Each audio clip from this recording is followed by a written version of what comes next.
it is discipline. It is work.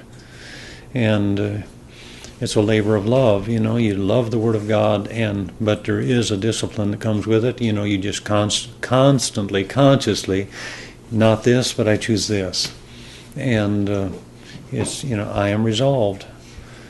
Things that are higher, things that are nobler, these have allured my sight. And so it's just constantly carrying the Bible around, picking it up every time you can, and just plowing and plowing and plowing and searching and studying and meditating. And in some ways it just doesn't do too much good to read fast. You've got to meditate. You've got to deeply meditate.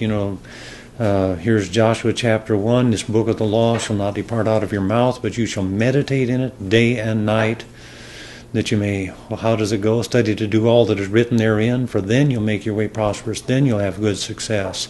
So here's Joshua, here he is appointed to succeed Moses. He was the one that was Moses laid his hands on him. He was anointed with the spirit of wisdom and so on. He was a man who commanded the sun to stand still. There was no day like it before or since. He commanded the Jordan, and the Jordan split. And so Joshua was a mighty man of God. He was one of the two that made it to see the promised land, And yet, with all of that here, the Lord was saying to him, Joshua, if you want to see success, you are going to have to meditate on the Word of God and obey the Word of God. And so meditation, just like a cow chewing its cud, you've got to take time to be holy. You've got to take time to sit down and meditate on the Word, study the Word, follow the themes, look for a message. C.T. Studd, they say, what are you doing up here at 3 o'clock in the morning? He says, I'm looking for a new command to obey. And so, I like to draw lines in my Bible, take a lead pencil and a ruler. I always carry a little plastic ruler in my Bible, so it's real handy. And, follow the themes. Here, this word is mentioned here. Here's this word here. Here's this word here. And make connections, connect the dots. And it helps you to remember the themes the next time you go through. And another thing that helps, too, is to just always have a notepad with you, scratch paper, something, and write down every fresh thought. Write it down. If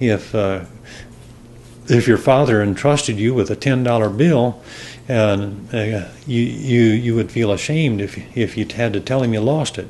And so here God gives us some precious thoughts, fresh thoughts, thoughts that I can share, thoughts that I can relate, thoughts that might be a seed of a sermon or whatever. And you don't want to lose them. We want to be good stewards of the manifold grace of God, good stewards especially of His thoughts, which are more valuable than silver and gold.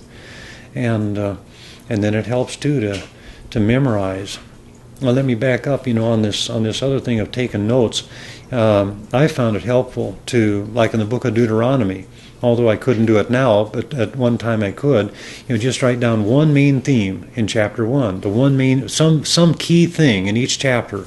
And so then you can always think, well, yeah, Leviticus 16, the atonement, and Leviticus 13, the leprosy, and 14.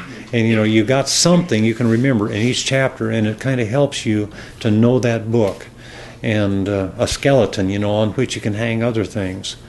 That helps, but it especially helps to memorize the New Testament epistles. When I started out as a Christian, I was around some navigators, and you got the topical memory system, but that's the tough way, memorizing one verse here and one verse there.